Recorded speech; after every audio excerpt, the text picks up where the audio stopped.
esa forma de la sociedad que está intentando analizar o proyectar según sus imágenes y sus palabras, y para ello pues tenemos al maestro Jesús Rodríguez González, experto en filosofía, y en este autor particular, Martin Heidegger, para que nos explique el tema y el concepto que va a dar el día de hoy. Maestro. Bueno, buenas tardes a todos. Hoy estamos convocados nuevamente para una tarde de filosofía donde abordaremos desde una perspectiva muy particular algo que nos llama a todos algún día: la muerte. Pero lo haremos desde la mirada de un pensador muy especial y ampliamente conocido por algunos, Martin Heidegger. La filosofía de Martin Heidegger es una que nos interpela a todos alguna vez, ya que este pensador tiene la pasión por preguntar muchas veces y otras tantas no responder esas mismas preguntas, ya que para él la filosofía principalmente nos hace preguntarnos y también nos hace principiantes. Dice Heidegger, y cito: quizás sea la filosofía la que en forma más penetrante y persistente muestra cuán principiante es el hombre.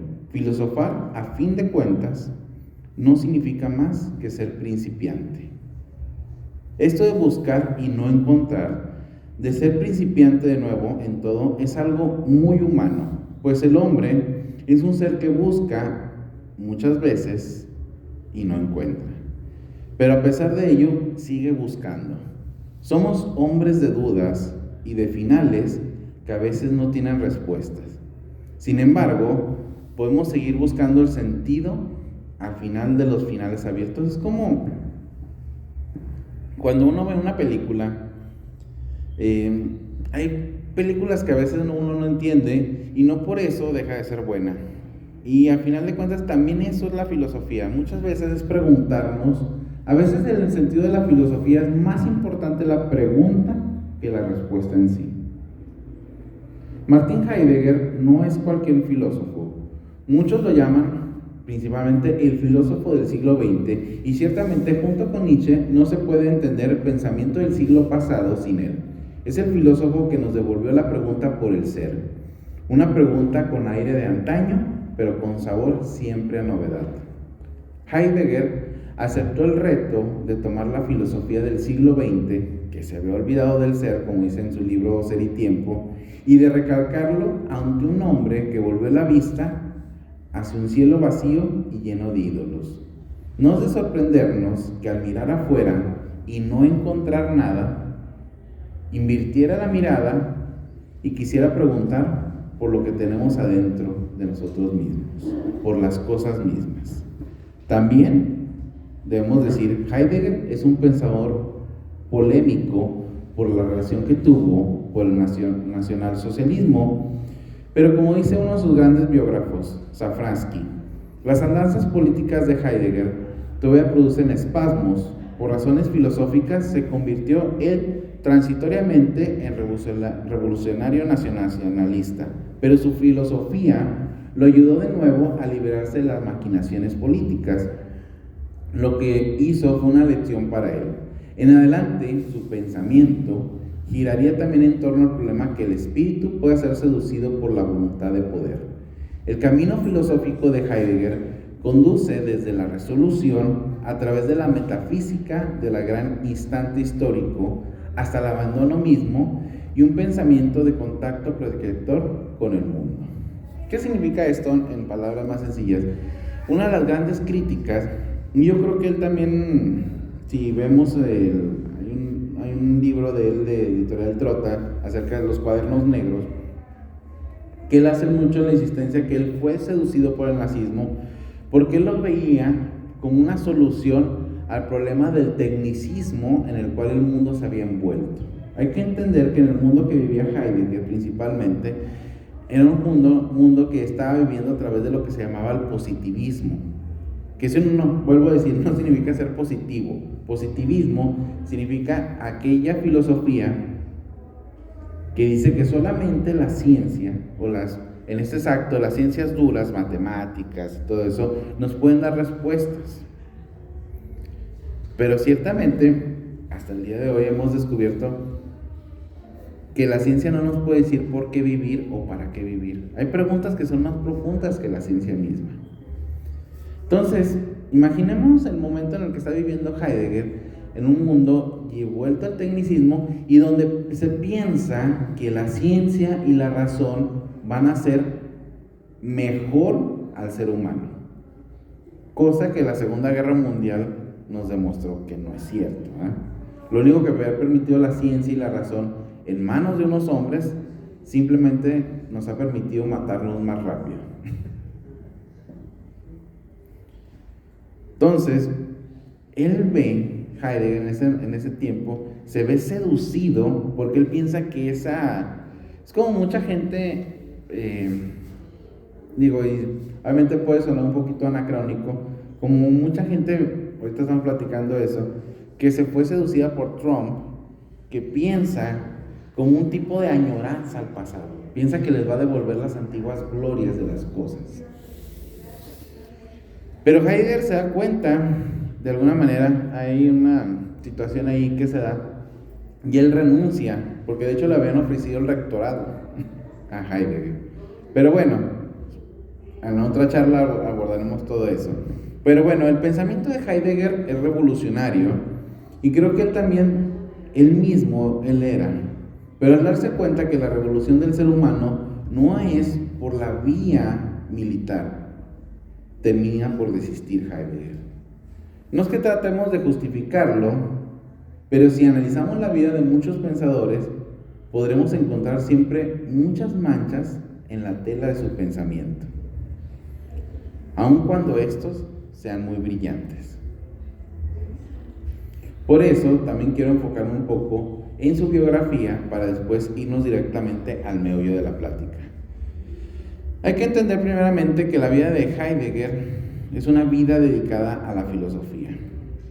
Imaginaos por un instante que estáis frente a un horizonte infinito, donde el cielo se funde con la tierra en un crepúsculo eterno y el viento susurra preguntas que no tienen respuestas fáciles. Imagínense que no sois meros espectadores de este pasaje y sois parte de él, y vuestros pasos resuenan en el suelo como ecos de una existencia que se devela a cada instante. Esto, principalmente, es la invitación que vemos al ver la vida y el pensamiento de Martin Heidegger, un filósofo que no quiso darnos un mapa detallado del mundo, sino principalmente abrirnos al misterio profundo de existir, recordándonos principalmente que la filosofía no es un refugio de certezas, sino un camino a veces tortuoso hacia lo desconocido. Hoy en esta charla recordaremos su vida y su pensamiento, centrándonos principalmente, y eso sí lo quiero delimitar, en su obra Ser y Tiempo. Heidegger tiene muchísimos libros, aunque su más conocido es este, digamos que es su bestseller, es su Padre Rico y Padre Pobre, donde el ser humano, el Dasein, se enfrenta al enigma del ser y a la sombra inescapable de la muerte. Les hago la invitación siempre, no tengan miedo a la filosofía, que a veces nos parece un territorio bastante lejano o intimidante, porque es tan sencillo como abrir la puerta y preguntarnos muchas veces por algo. Eso es realmente la filosofía, preguntarnos muchísimas veces por la misma cosa. Ahora, Heidegger es un hombre nacido el 26 de septiembre de 1889 en Meschwitz, un rincón rural de Alemania, donde el tiempo parecía suspendido entre las colinas verdes y entre las montañas campiranas. Martin Heidegger creció con el taller de las campanas de la iglesia y el aroma terroso de los tonales de su padre Friedrich, que fabricaba, era tonelero y sacristán de la iglesia. Su infancia estuvo impregnada de un catolicismo profundo y devoto, en una Alemania dividida por tensiones eclesiásticas. Si estuvieron en la anterior plática podrían acordarse un poquito de eso, y en donde estaban dos bandos en esa Alemania. Estaban los que se le llamaban los viejos católicos, que ellos anhelaban una reforma para abolir el celibato o simplificar el culto a los santos, y por otro lado, en esa misma Alemania, estaban los que eran los católicos romanos, que eran guardianes férreos de la tradición papal.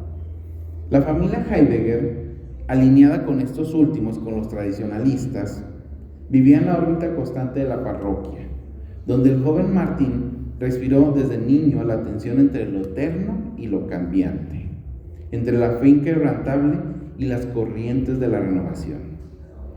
Esta dualidad no era abstracta, era el aire que respiraba y más tarde resonaría en su filosofía como la tensión entre el pasado heredado y las posibilidades futuras. Como él mismo diría, el ser humano no elige su punto de partida. Dice Heidegger, el Dasein es arrojado en su ahí. Somos como un viajero que despierta en un tren, en una marcha sin saber cómo subió a bordo. Así se veía mismo Heidegger, arrojado al mundo, con un pasado que no eligió, pero que nos moldea como raíces profundas en la tierra. Heidegger comenzó sus estudios primeramente, fíjense, igual que Nietzsche, en teología, atraídos por la pregunta ancestral por Dios y lo divino. Pero pronto las lecturas de Aristóteles, con su énfasis en el ser como sustancia, o también quien fue su maestro en la universidad, Edmund Husserl, que es el padre de la fenomenología, que enseñaba a volver a las cosas mismas.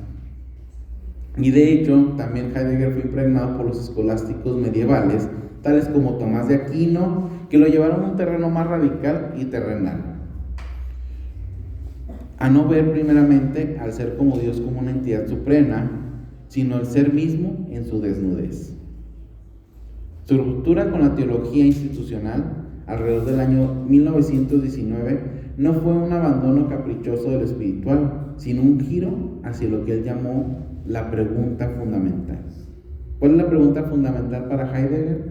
¿Qué significa ser?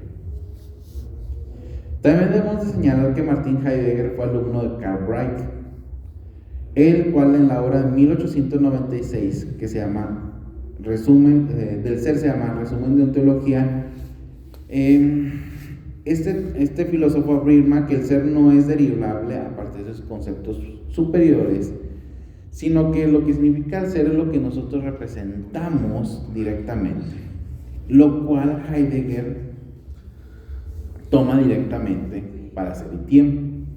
Asimismo, podemos expresar que Heidegger declaraba continuamente a sus compañeros en Marburgo. Fíjense, extrañamente, aún renunciando un poquito a la teología, él decía, yo soy teólogo. Y también lo hacía en los primeros años de sus estudios filosóficos. Y eso se les indicaba a aquellos que querían una guía para orientarse en la naturaleza de sus escritos. Yo creo que esto no lo decía en broma. Debemos recordar otra vez que la preparación de Heidegger, o sea, Heidegger, si uno lee a Heidegger, a pesar de estar influenciado por varios filósofos, también era influenciado por muchísimos teólogos. Estamos ahorita comentando que de hecho, mucha de la teoría del tiempo que tiene Heidegger la toma de San Agustín en sus confesiones. ¿Qué dice? Para más o menos ubicarnos, si alguien ha leído las confesiones, dice las confesiones que nosotros solamente sentimos el efecto del tiempo cuando las cosas las vemos que cambian. Realmente nosotros no sentimos el tiempo como tal, sino solamente cuando vemos que ya no estoy tan joven, no me puedo agachar, ya me duele la ciática. Entonces, realmente nosotros no sentimos directamente el flujo del tiempo, sino que lo percibimos a las cosas que sentimos. Que de hecho es algo que dice Heidegger, en Ser y Tiempo. Él dice que las cosas nos interpretan y las interpretamos a partir del contexto en el cual estamos sentados y viviendo. Ahora, si uno ha leído también Ser y Tiempo, que ahorita vamos a entrar ahorita en la obra como tal, poquito, también debemos recordar directamente que en algunas situaciones, o sea, la verdad es que Heidegger es bastante místico, o sea, si uno deja a Heidegger es bastante místico, un poquito tomando ahí de las situaciones orientales, en donde dice que el ser, en el momento que nosotros queremos definir al ser, ya se nos escapó. No, el ser es lo más indefinible que puede ser. Valga la verdad. Bueno, dice, como estamos diciendo, Heidegger decía: yo soy teólogo. Y de hecho, en una carta que escribe a Karl Lewis en 1921 le declara: no me midan por las mismas normas de cualquier filósofo creador. Yo soy un teólogo cristiano. Y aunque después renegaría de esto, y de hecho dice en uno de sus últimos libros, dice: solo un Dios podría salvarnos. Es bastante claro que cuando uno lee las obras de Martin Heidegger, uno puede notar que en la manera en que define y cuestiona las cosas es tomado directamente de las técnicas teológicas de la escolástica y principalmente de los pietistas alemanes. Y de hecho mucha de su mística también lo toma de un famoso escritor de la Edad Media que se llama Master Edgar, en el cual toma prestado muchos de sus giros gramaticales. Y es que cuando Heidegger pregunta ¿por qué hay algo en lugar de nada?, es porque el pensamiento teológico y las ideas escolásticas de Aristóteles lo han moldeado a pensar así. De hecho, esta pregunta se la han formulado muchísima gente: ¿por qué hay algo en lugar de nada? Heidegger estudia en sus obras a San Pablo, San Agustín o la mística medieval, desde el asombro y el misterio, e intenta en ello recuperar las voces oscuras que la modernidad ha intentado callar para buscar la respuesta por el ser en ellos y en su teología. De hecho, si le interesa la obra de Heidegger en cuanto a San Agustín y a los místicos, está en Fondo de Cultura Económica. Creo que van a dar como unos 150 pesos. La mayoría de los estudios están de acuerdo que en la comprensión del argumento básico de Heidegger es que para Heidegger la pregunta por el ser uno es una ciencia óntica positiva. En otras palabras, un estudio de un ser específico, o se ha vuelto más bien es esto.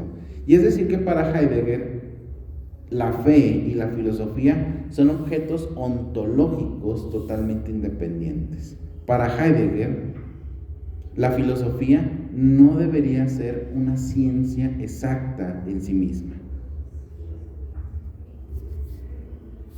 Aún con esto, y para ir abonando en tus relaciones con Heidegger entre sus estudios de filosofía y teología, un hilo filosófico fundamental en Heidegger es que la diferencia, y si uno lee un poquito el libro, él hace un concepto muy básico que dice la diferencia ontológica entre el ser y los entes.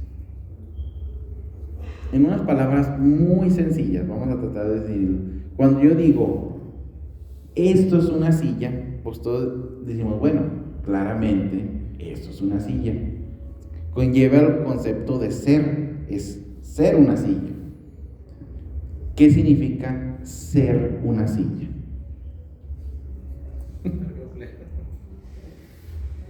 Lo decimos muy fácil, pero ya cuando nos lo ponemos a pensar, ¿qué significa ser una silla?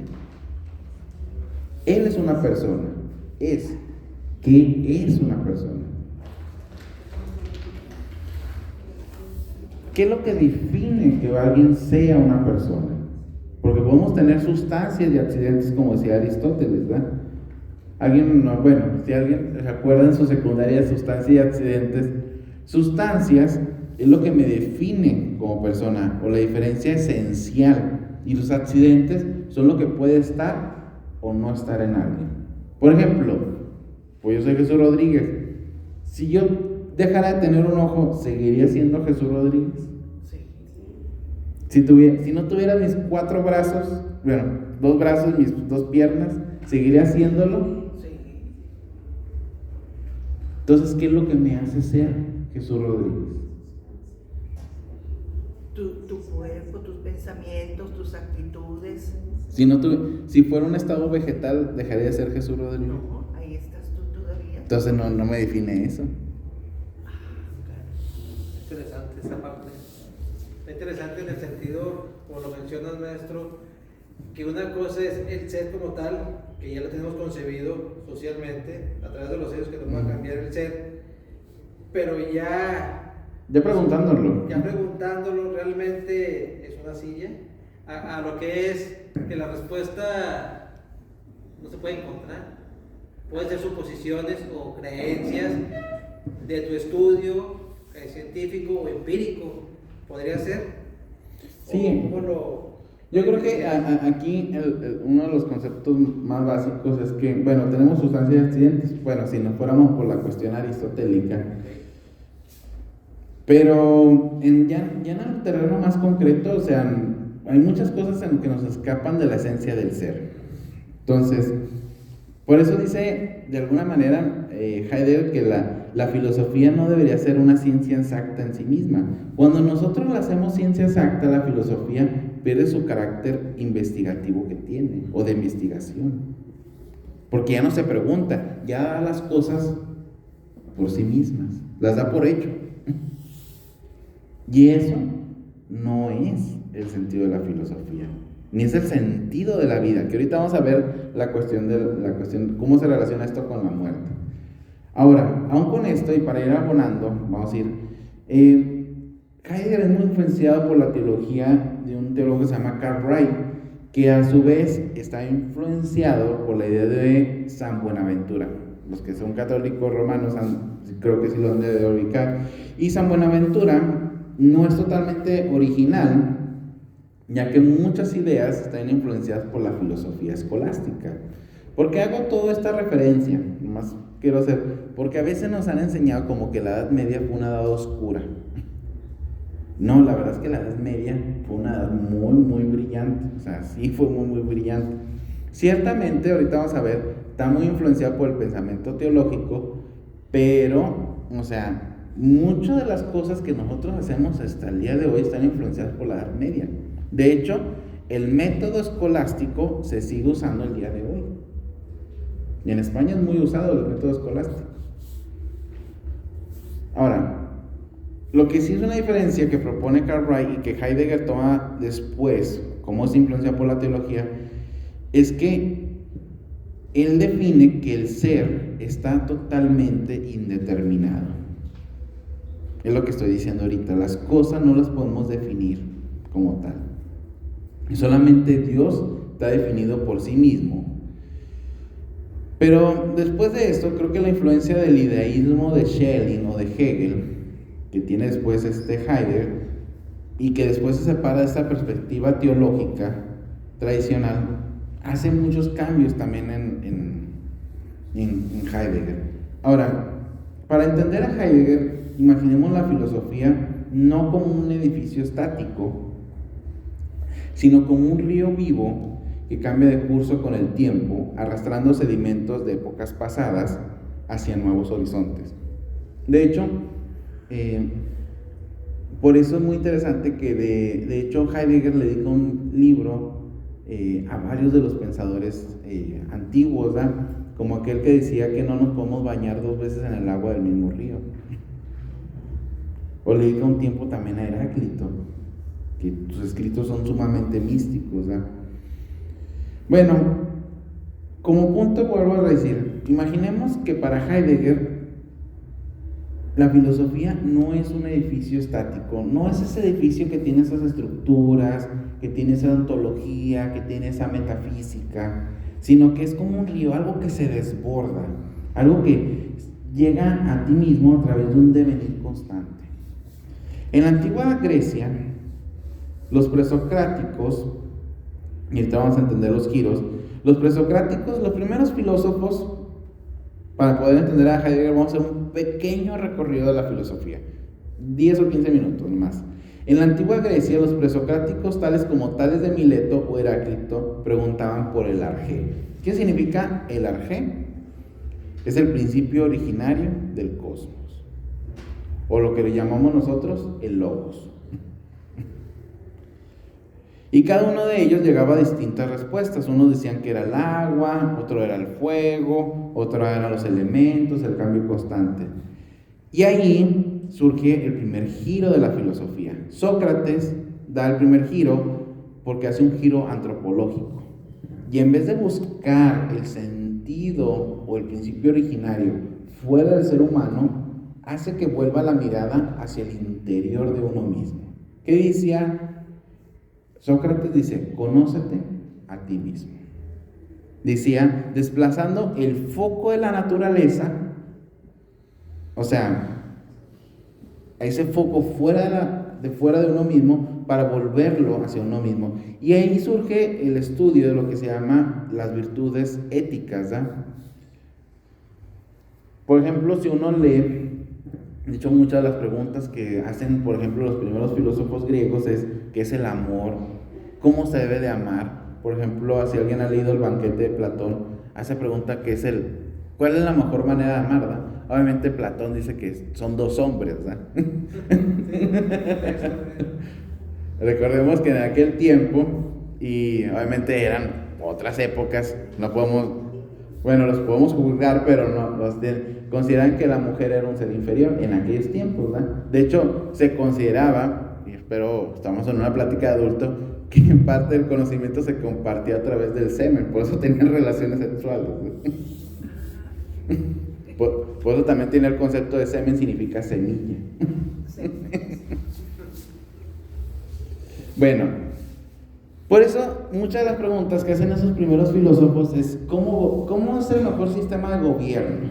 Por ejemplo, está Platón con la república, Aristóteles con la política, o por ejemplo tenemos ¿cómo el hombre se debe de comportar?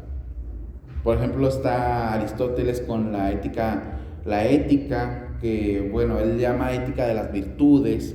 Entonces, todos estos pensadores, su principal preocupación era cómo el hombre debe vivir, o sea, el giro hacia uno mismo, preguntarse por las cosas. Ahora, luego, con el triunfo del cristianismo en el Imperio Romano, llegó lo que se llama el giro teológico, donde pensadores como San Agustín o Santo Tomás de Aquino, que el primero era una confesión íntima de la búsqueda de Dios, y Tomás de Aquino, que trataba de armonizar la fe y la razón, orientaron la reflexión hacia la salvación del alma y el misterio divino. Lejos de ser una edad oscura, como la quieren muchas veces vender, fue un tiempo de luz interior, donde se investigaba al ser, principalmente en su relación con lo divino. Después de esto, llega lo que se llama el Renacimiento, y con ello la modernidad. Y aquí se marca otro giro, que es René Descartes, que él hace el giro antropocéntrico.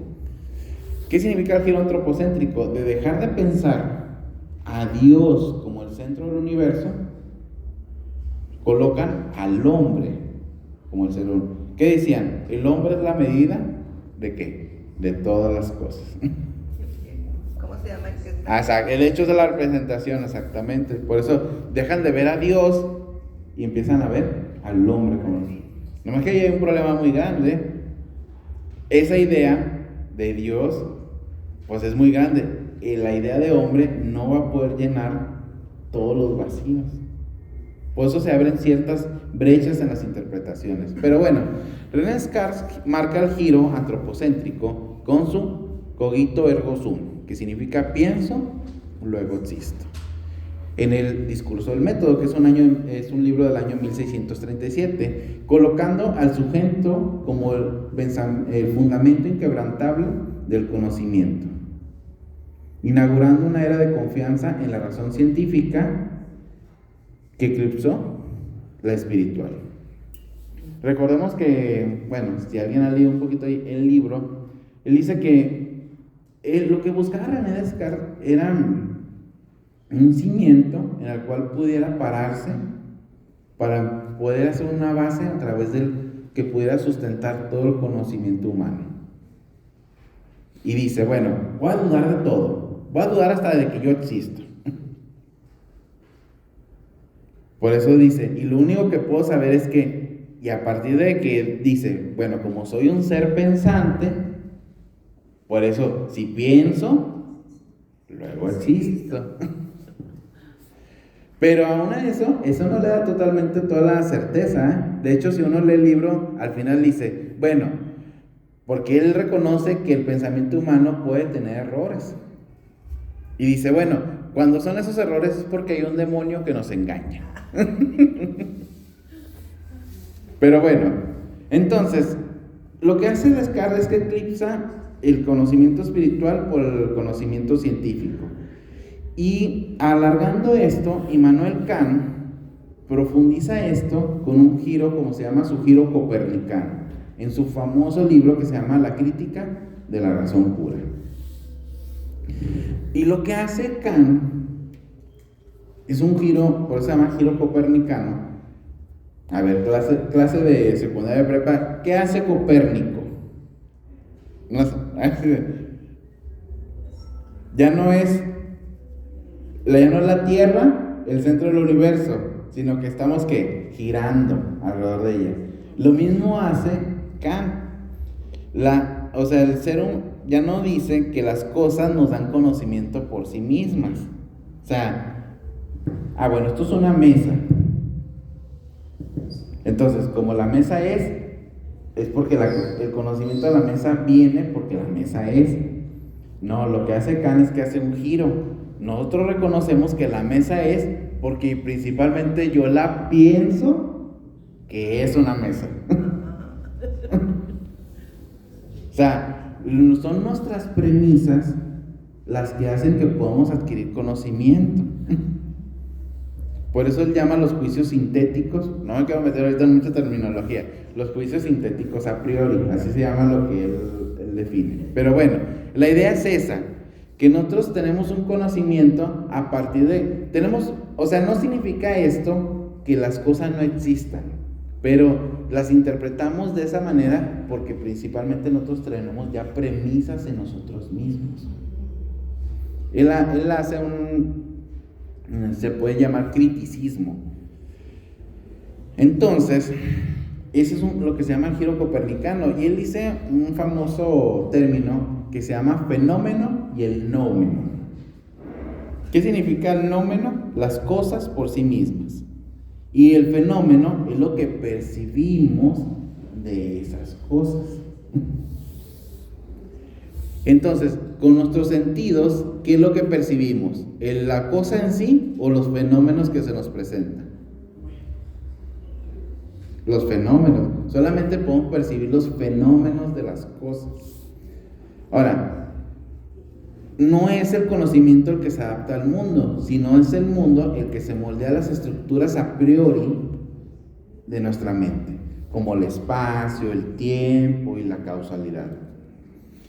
Sin embargo, después de este giro copernicano en el cual dice que nosotros no podemos conocer las cosas, sino que las interpretamos, Heidegger introduce lo que estábamos diciendo ahorita, lo que se llama el giro hermenéutico. Transformando la hermenéutica. ¿Qué significa la hermenéutica? ¿Alguien me puede contestar? ¿Qué significa la hermenéutica? Aquí tenemos una... Es el análisis crítico de textos. Así es, la correcta interpretación de un texto, exactamente. Muy bien. Entonces, eso también conlleva, la hermenéutica tiene lo que se llama exégesis y eisegesis. O sea, tiene también sus variantes. Pero lo que hace Heidegger es que introduce la hermenéutica, o sea, el hecho de la interpretación, en una ontología del ser. O sea, una forma primordial de ser en el mundo. O sea, no somos, lo que quiere decir eso es que no somos observadores pasivos frente a un universo de objetos inertes, sino que somos seres que interpretamos constantemente inmersos en un contexto que lleva un sentido implícito.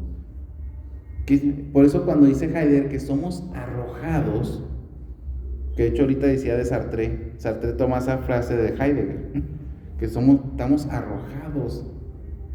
¿Alguien decidió nacer? Nacemos en un contexto ya con un esquema de lenguaje, en un país, en una situación, y todo eso nos hace interpretar la realidad conforme en el contexto que nosotros ya estamos. Es más, simplemente, ahorita hablando de la hermenéutica, el lenguaje ya determina nuestra manera de pensar. Traten de pensar fuera de su lenguaje. Entonces, no somos observadores pasivos frente a un universo de objetos inertes, sino que somos seres que interpretamos.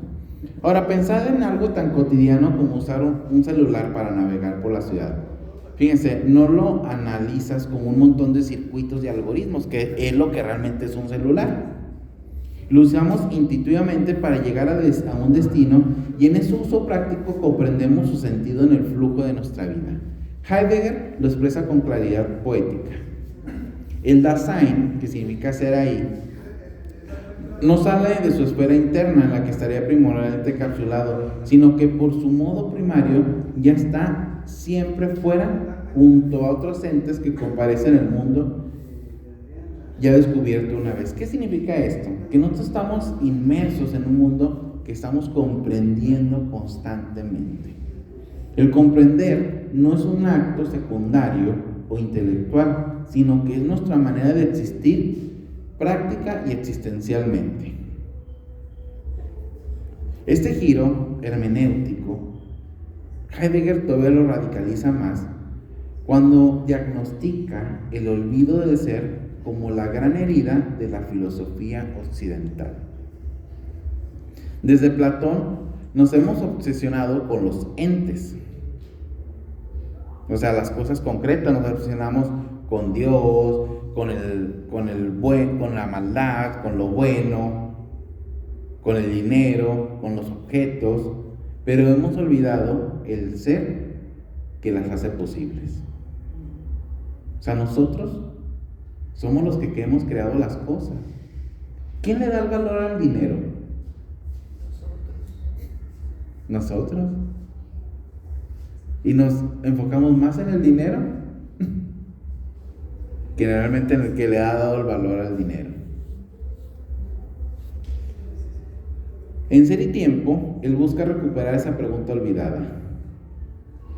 Dice Heidegger, la pregunta por el ser no es otra cosa que la radicalización de una tendencia esencial del mismo Dasein, la precomprensión del ser.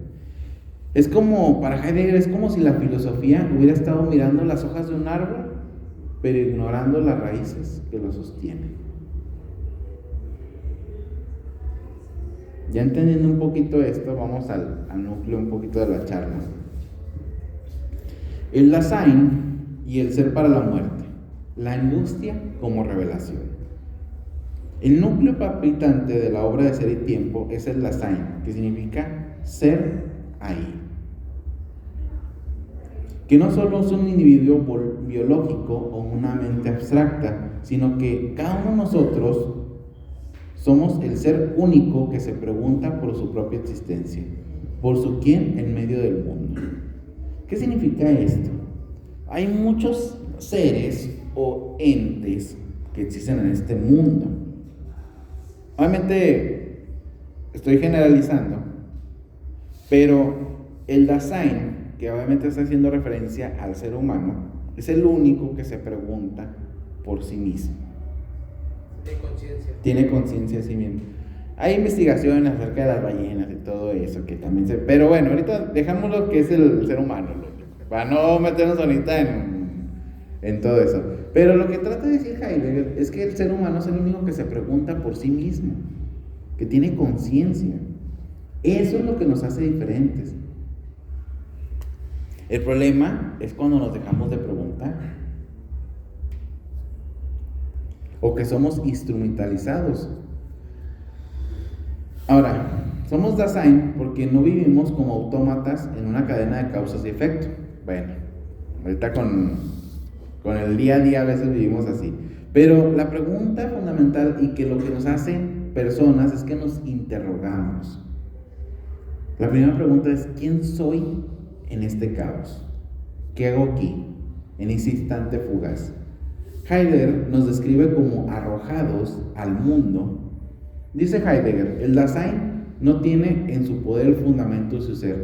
Este no tener de su fundamento es lo que lo designa con la expresión arrojo. O sea, nosotros, lo que estaba diciendo ahorita, ¿qué es lo que me hace a mí ser Jesús Rodríguez? ¿Yo lo he determinado?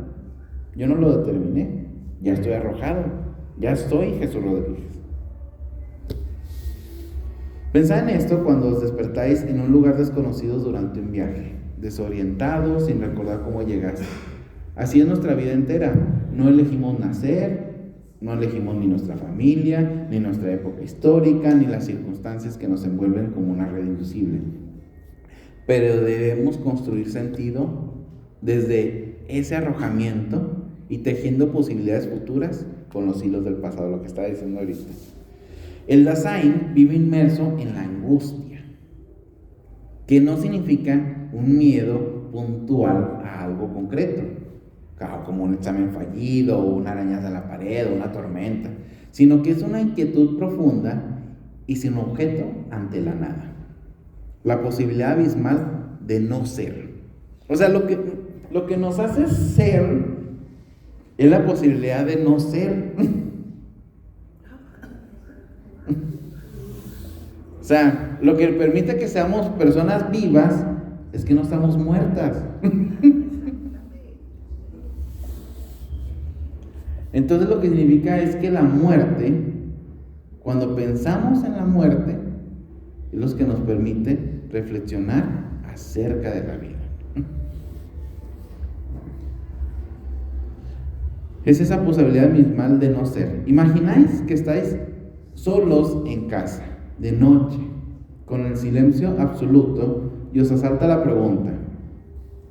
Yo creo que cada uno de nosotros nos hemos hecho esa pregunta. ¿Qué sentido tiene todo esto? Yo cuando he trabajado, he conseguido y digo, ¿qué sentido tiene que trabajar? Si mañana muero, ¿qué pasaría? ¿Quién se quedaría con las cosas? Yo no tengo hijos. ¿Por qué hago las cosas que hago? Esa es la angustia heideggeriana, una revelación que nos enfrenta a nuestra fragilidad y paradójicamente a nuestra libertad. Aquí entra el concepto pivotal, el ser para la muerte. Sein zum Tode en alemán.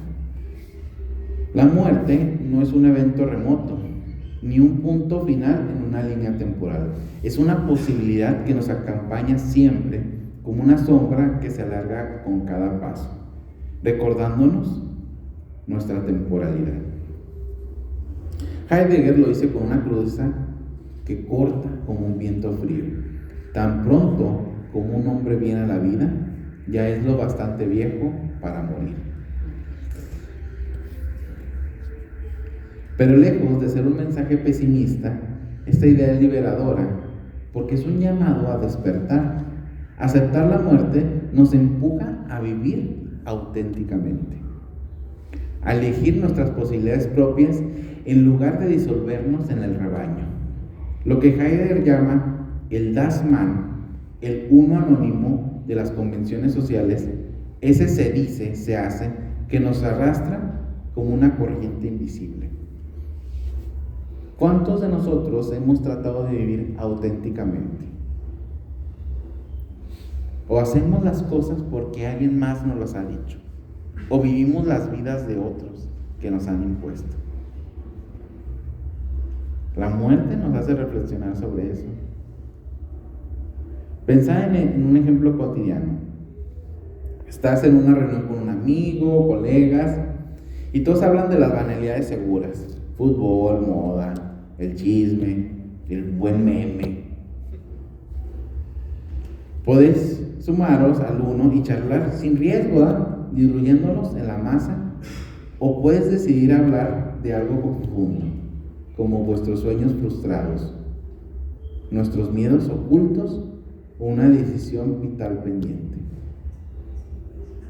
Muy pocas veces hablamos de eso con otras personas. Eso es la autenticidad, romper con la superficialidad y asumir nuestra singularidad. Heidegger lo formula así: la resolución en la que el Dasein retorna a sí mismo abre las posibilidades fácticas del existir, propias a partir del legado que ese existe, asume en cuanto es arrojado. Vivir auténticamente es asumir la finitud y elegir desde ahí, no desde las expectativas ajenas, y no convirtiendo la muerte en un enemigo, sino en una maestra, la cual nos llama a ser plenamente. Porque, valga, es muy clásico. Si tuvieras un montón de dinero y te dijeran, ¿sabes qué? Te vas a morir en un año, ¿qué es lo que harías? ¿Vivir? ¿Y qué nos detiene? Bueno, a lo mejor no tenemos el dinero, ¿verdad? pero ¿qué es lo que te detiene a vivir auténticamente? Si mañana mueres, si supieras que mañana mueres, ¿cómo vivirías el día de hoy? ¿Le dirías todo a esas personas?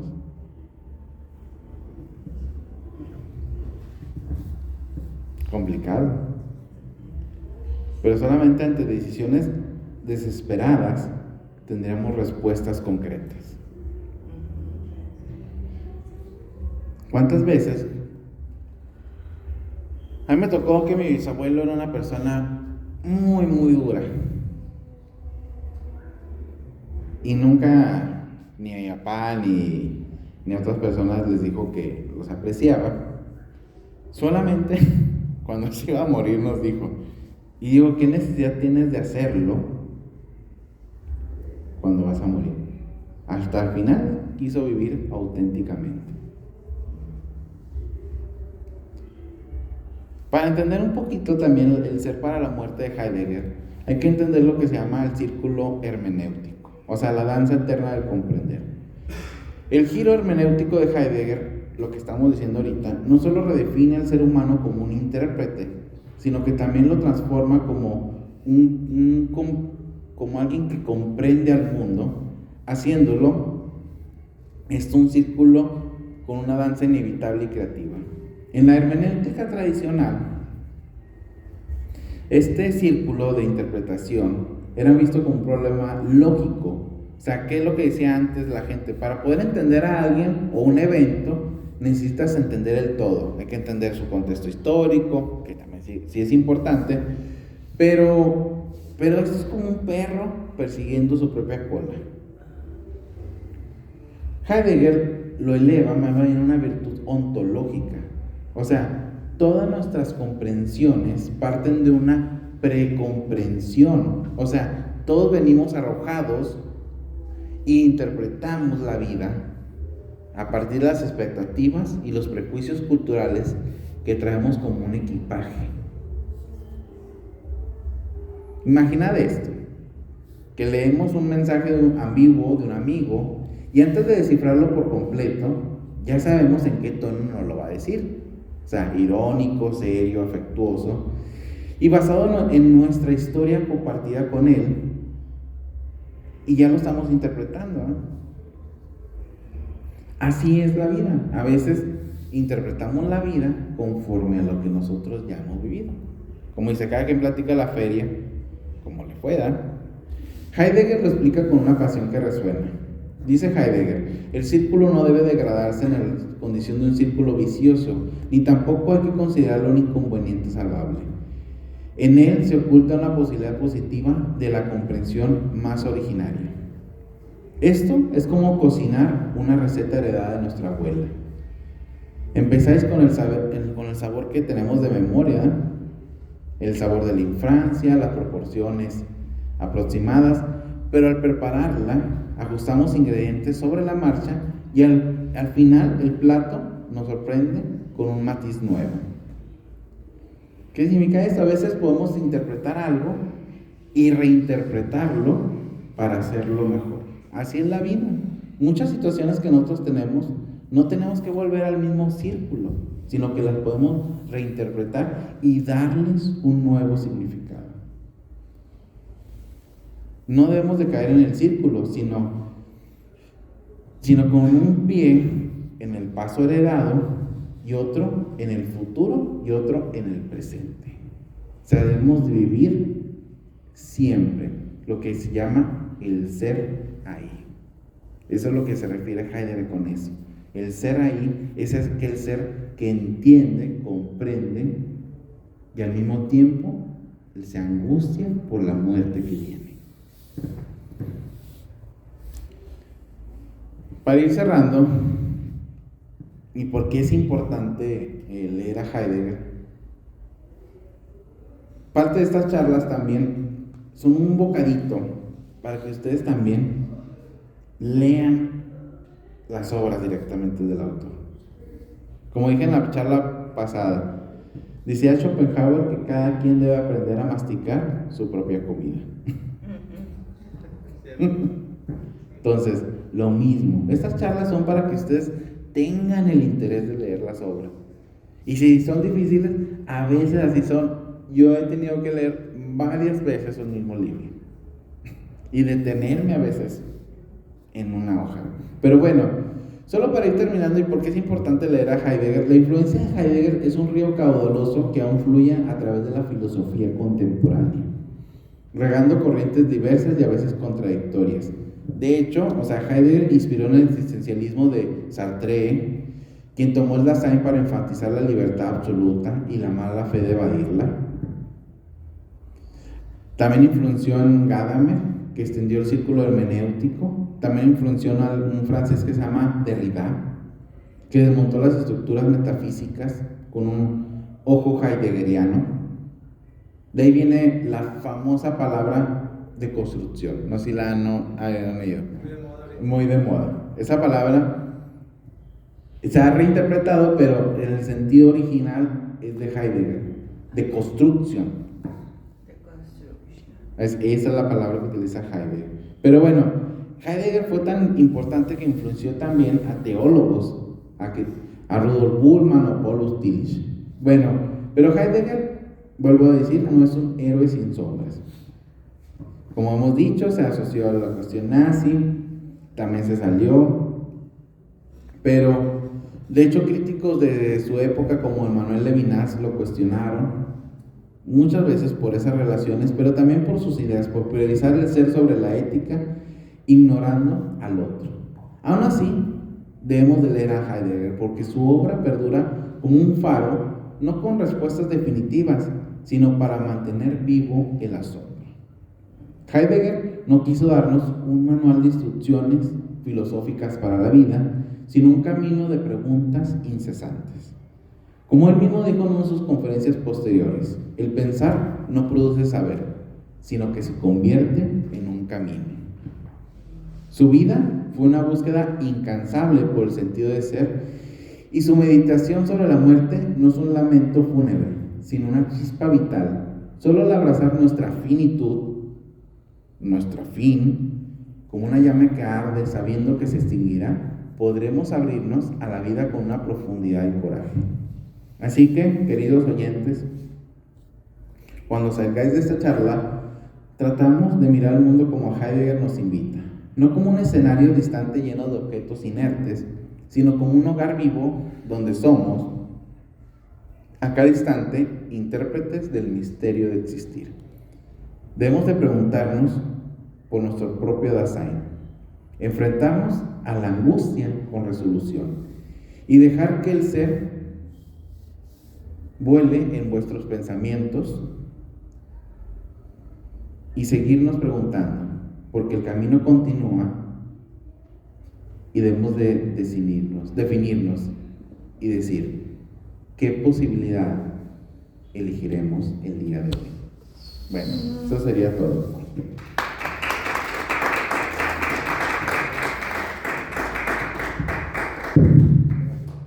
¿Alguna pregunta que le quede al maestro?